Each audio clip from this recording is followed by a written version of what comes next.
Сәлеметсіздер. Бүгін біз Үндістан туралы ары қарай жалғастырамыз. Бүгін 4-ші параграфтан біз 21-ші параграфке секіріп кетеміз. Бүгінгі ұбт-ға дайындықтың тақырыбы 19 ғасырдағы Үндістандағы еуропалықтардың үстемдігі, әлемдік отарлық жүйенің қалыптасуы. Әлемдік отарлық жүйенің қалыптасуын сосын оқиық. Бірінші Үндістан туралы оқиық. Онда бірінші тақырыпты. Үндістандағы сипайлар көтерілісі. Кеттік. Бұл сабақта Англияның Үндістанды толық отарлыққа түсіруін, отаршылдық қанау жолдарын білетін боламыз. Отаршылдыққа қарсы шыққан халық көтерілістерімен танысамыз. Үндістандағы жаңа билеу жүйесін оқып білеміз. Үндістанды отарлаудың аяқталуы, үнді халқын ағылшын отаршыларының қанау әдістері. 19 ғасырдың басында ағылшындық Ост-үнді компаниясы Үндістанды толықтай отарлады. Осы елді жаулап алуда ағылшындық Ост-үнді компаниясы басты рөл атқарды. Өйткені ол Британ үкіметінен Үндістанмен сауда-саттық жасауға ерекше құқық алған болатын. Үндістан жерінде өздерінің тірек пункттерін құра отырып, британдық Ост-үнді компаниясы бұл жерден басқа еуропалық елдердің компанияларын ығыстырды, шығарып жіберді. Бұл компанияға Үндістанда жергілікті тұрғындардан тұратын күшті әскер құрудың сәті түсті. Жергілікті тұрғындардан тұрады. Солдаттар ағылшын офицерлерінің ықпалымен еуропалық әскери тәсілдерге үйренді. Олардың қатаң бақылауында болды. Осы армияда қызмет еткен үнділерді сипайлар деп атады. Сипай әскерлерінің дайындық деңгейі әрине үнділік кез келген әскерден оқ бойы озық тұрды. 1819 жылға қарай Үндістанның орталық және оңтүстік жағы ағылшын отаршылдарының билігіне өтті. 1849 жылы солтүстікте Пенджаб әскері толық талқандалды. Осыдан кейін бүкіл үнді жері Ост-үнді компаниясының билігін мойындады. Тірек сөздер осындай. Анықта. Сипай әскері не үшін құрылды? Үндістанды толық отарлау қашаны аяқталды. Отаршылдыққа қарсы күрескен қанды қырғын соғыстар тоқтатылып, үнді ауқатты топ өкілдері ағылшын билігіне мойынсұнды. Әртүрлі сылтаулармен ағылшындар үнді билеушілерінен олардың жекеменшік иеліктерін тартып алып,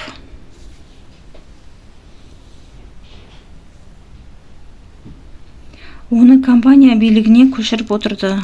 Мысалы, 1856 жылы компания Аут хандығын 5 миллион халқымен билік жүргізе алмады деген сылтаумен өзіне қосып алды. Отаршылдар хандықтардағы билікті ханның асырап алған баласына қалдыруына тыйым салды. Туған баласы, яғни тікелей мұрагері болмаған жағдайда жекеменшік иелік толығымен компанияға берілетін еді. Ост-үнді компаниясы жергілікті үкіметтің қауымдардан жерге салынатын салықты жинау құқығын енді өздері қолға алып, оны компанияның есебіне кіргізіп, қосымша кіріс ала бастады.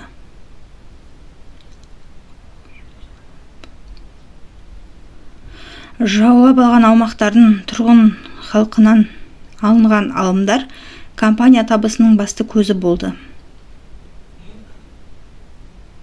Оған ағылшын үкіметінің сауда компанияларының монополиялық құқықтарын жоюы әсер етті.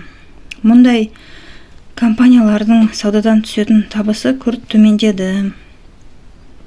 19 ғасырда басқа да ағылшын фирмалары Үндістанмен сауда жасады. 18 ғасырда үнді елі экспортқа тек маталарды шығаратын. Бірақ Еуропадағы өнеркәсіп төңкерісінен кейін жағдай өзгерді. Еуропада машинемен өндірілген маталар үндінің қолдан тоқылған маталарынан арзанға түсті. Енді керісінше, Англияда өндірілген арзан маталарды Үндістанға әкелу ұлғайды. Өткізу нарығынан айырылған үнді тоқымашылары тоқырауға ұшырап, қайыршылық халге түсті. Үнді шаруаларын отаршылдар түрлі жолдармен қанауды ұлғайта берді. Шаруалар өте көп салықтан, жан түзгісіз ауыр жұмыстардан қалжырап, ашаршылыққа ұшырады. Отаршылдық қанау мен ұлттық езгі халық наразылығын күшейтіп, көтеріліске әкелді. Наразылық көтерілістері діни сипатқа ие болып отырды. Үнділер мен мұсылмандардың арасынан да көтеріліске дем беріп, оларды ұйымдастырып отыратын белсенді қайраткерлер шықты. Үнділік қоғамдық саяси қайраткер ретінде бенгалиялық Рам Мохан Райдың аты белгілі еді. Джамнаганг аймағы мен Бенгалияда мұсылмандардың уахабшылар қозғалысының әрекеті отаршылдарды біраз шығынға ұшыратып әбігерге түсірді. Халық арасында ағылшындар бүкіл үнді халқын христиан дініне күшпен кіргізбекші деген қауесет тарады. Ойлан, Англиядан әкеліне бастаған арзан тауарлар жергілікті шаруашылыққа қалай әсер етті. 1857-1859 жылдардағы Үндістандағы ұлт азаттық көтеріліс. 1857-1859 жылдары солтүстік Үндістанда аса қуатты халық көтерілісі орын алды. Көтерілісшілер құрамында шаруалар мен қолөнершілерден басқа үнділік сипайлар да болды. Көтерілістің шығуына сипай әскерінің қару-жарақтарына қажетті оқ-дәріге байланысты қауесет әңгіме себеп болды. Мылтықтардың оқ-дәрісі шошқа және сиыр майымен майланған қағазға оралған деген хабар мұсылман және үнді әскерлері арасында тарады. Солдаттар сол оқ-дәрінің қағазын тісімен тістеп алып тастап мылтықты оқтайтын еді. Шошқа майын пайдалану кәпірлікке жатады деп есептейтін мұсылмандар және сиырды қасиетті санап, оның еті мен майын пайдаланбайтын үнділер үшін бұл ауыр қылмыс саналды. Сондықтан сипай әскері наразылық білдірді, ал ағылшындар оларға қарсы күш қолдануға кірісті. Сипайлардың жалақысы жоғары болатын. Олар қызмет жағынан жоғарыламайтын. Сипай солдат еш уақытта офицер қызметіне көтеріле алмайтын. Еуропалық офицерлер басқарған, солардың қару-жарағымен жарақталған, еуропаша тәрбиеленген әскер сипайлар деп аталды. Ойлан, сипайлар деген кімдер? Міне жауабы. Оларды кім және қандай мақсатпен ұйымдастырды? Сипайлардан 3 үлкен әскер құрылған еді. Ең үлкені Бенгал әскері Аут ұлысындағы жоғарғы каста өкілдерінен тұратын. Олардың қолындағы барлық жер иеліктерін ағылшындары алып қойған болатын. Сондықтан бенгалдықтардың наразылығы да өте күшті болды. Ағылшын полковнигі К. Янг өз естелігінде былай деп жазды: жаңа патрондарды пайдаланудан бас тарту көтерілістің басталуының қарапайым сылтауы болды. Оны үнділер мен мұсылмандар алдын ала ойластырып та қойған. Көтерілістің шын себебі ағылшындардың ақылсыз билік жүргізуінен, түсініксіз бей-берекет саясаттан, Аут билеушісінің тақтан түсірілуі мен оның жерінің зорлықпен тартып алынуы, сипайлар отбасылары мен сол аймақтан келгендер арасында қатты наразылық тудырғандығына күмәндануға болмайды. Көтеріліс 1857 жылы 10 мамырда Дели маңында басталды. Көтерілісшілер ағылшын офицерлерін ұрып соғып, Делиді басып алды және ұлы моғолдардың ең соңғы билеушісі 2 Бахадур Шах билігін қалпына келтіргенін жариялады. Көтерілістің мақсаты Үндістанды ағылшын отарлауына дейінгі жағдайға келтіру болды. Қозғалыс жаппай ағылшындарға қарсылық сипатта жүрді.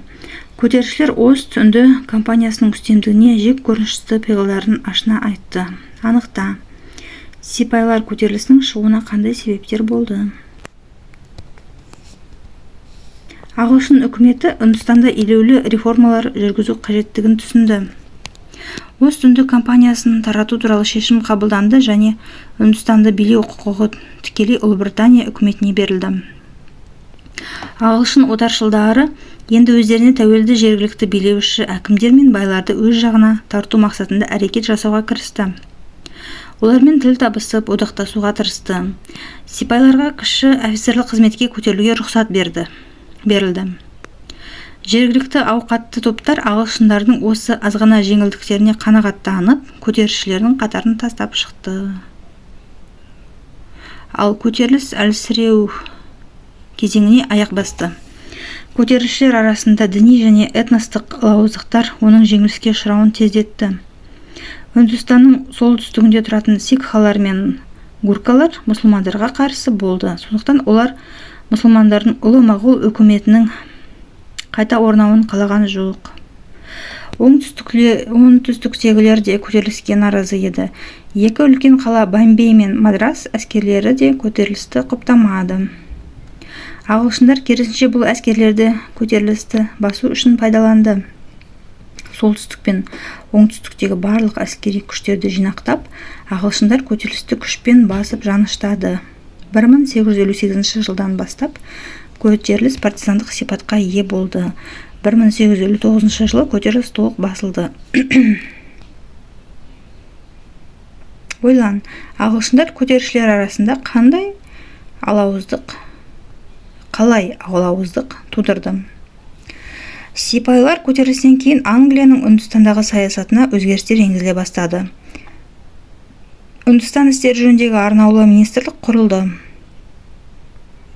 Үндістандағы әкімшілік билік вице-корольға, провинцияларды билеу губернаторға берілді. Үндістанда жаңадан 3 университет ашылып, оларда сабақ ағылшын бағдарламалары бойынша ағылшын тілінде жүрді. 19 ғасырдың бірінші жартысында ағылшын капитализмі Үндістанда ағылшын тауарларын өткізу нарығына және ауыл шаруашылығы шикізаты көзіне айналдыра бастады. Ауыл шаруашылығында мақта, шай, кофе, каучук өндіретін плантациялар ұлғайтылды. Сондай-ақ Англияға бұл елден бидай мен күріш тасылды. Ал Англиядан арзан дайын өнімдер Үндістанға әкелінді.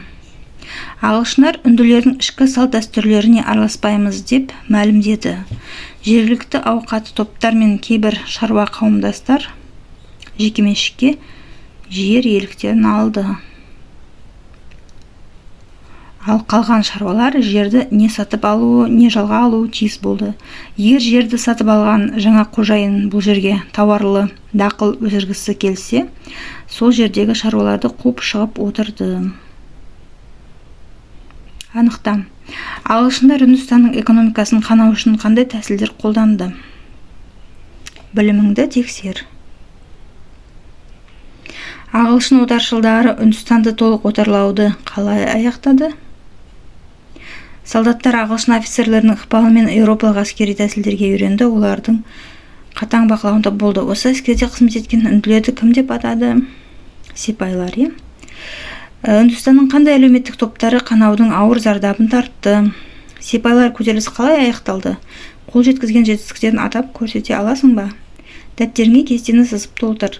Сипайлар көтерілісі, көтерілістің сипаттары, көтерілісшілер мақсаттары, негізгі оқиғалар, жеңілу себептері, нәтижесі мен мәні.